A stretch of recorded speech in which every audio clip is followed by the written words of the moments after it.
What makes a person unsafe?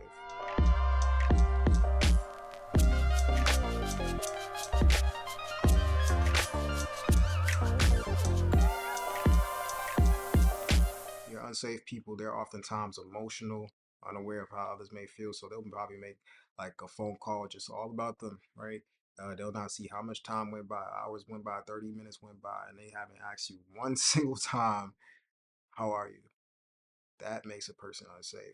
Like, bro, if I'm spending my time, I'm taking some time out my day to just talk with you, catch up, and everything is just about you, and there's no chance for me to get in any form of ventilation, right? Because that's what we're doing. That's what we're on the phone sometimes for. Like, we just trying to hear each other out, give advice, help us get to a better place in life, because life is tough, right? But these people, they just, for some reason, they just cannot help themselves but to just keep talking and talking and talking about themselves, right? So these are one key things to look out for with unsafe people. Another thing to look out for, they have an excuse for every reason.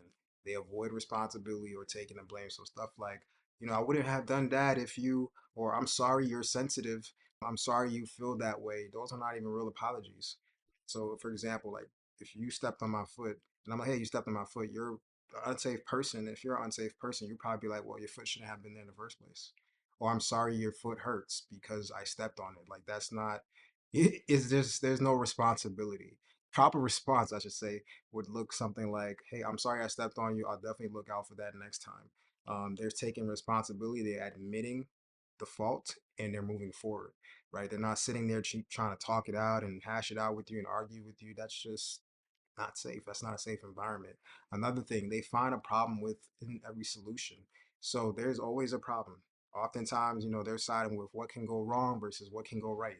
Like, hey, let's move forward. Like, okay, you stepped on my foot, you apologize, but let's move forward. But no, they just want to keep going in and talking about, okay, like, is it broken? Is it this? And they have all this fear and anxiety, and they're just trying to push that on you. And it's like, okay, like, oh my God, you need to go to a doctor, you need to go to a hospital. And it's just like, bro, like you just stepped on my foot. Like I'm not this unless you're a car, like there's no reason why we're tripping right now. Like let's try to move forward, right? So if you find out yourself like, hey, you guys are going through something and you see that you came up with a solution for a problem and they just keep going in circles, yeah, they're not safe. You try to avoid this type of people.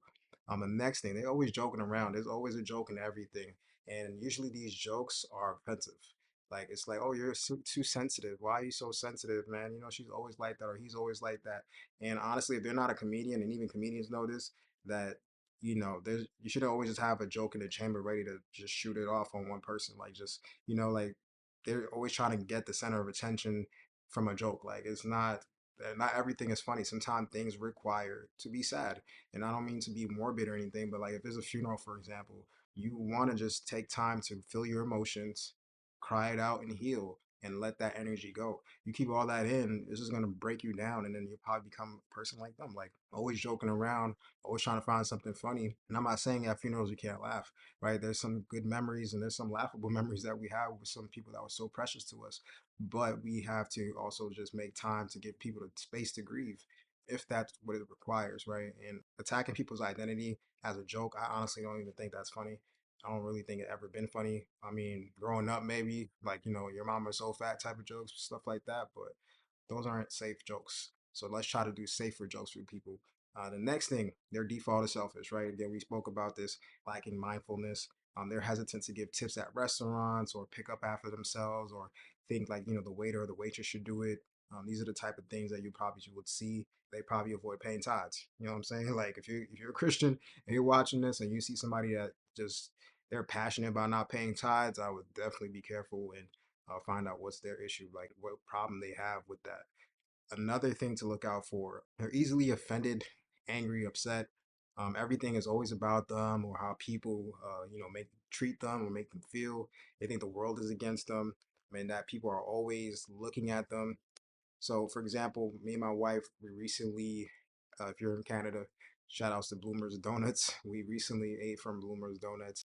Oh my God, I'm just getting hungry thinking about it. We recently, forgive me. We recently ate from Bloomer's Donuts, and I feel like the old me, the unsafe version of me, who thought woe is me, everybody hates me, and etc. I feel like that version of me in that moment, who was so excited about getting to those donuts, the box of the tape that was on the box was so strong. I'm like, yo, like they secured the bag for us, like, just in case anything happened on the journey.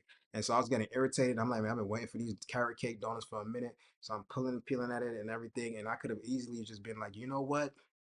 Start cussing or just being like, life is always hard, man. Everything I do is difficult. Everything I do is always challenging me. Like, I just want to get to the donuts. Like, why I gotta be like this? Why everything can't come easy for me in life? Like, if you ever find yourself getting irritated so quickly, so easily at these little things, gotta check yourself. See if, hey man, what is it about me? Like what is really my issue? Because that's not it. Like it can't be the taste fault that you having an entire bad day or entire bad mood or moment just because it's too tight of a tape seal. Like that doesn't just doesn't make sense, right? So let's do that. Another thing to look out for: unknowingly or knowingly manipulating people or experiencing manipulation. So usually these people tend to lack boundaries. They ignore limits. You put one limit on them, they take the whole thing and just go crazy with it.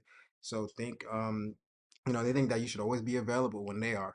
So imagine, you get a phone call out of nowhere and you don't answer or pick up. They text you.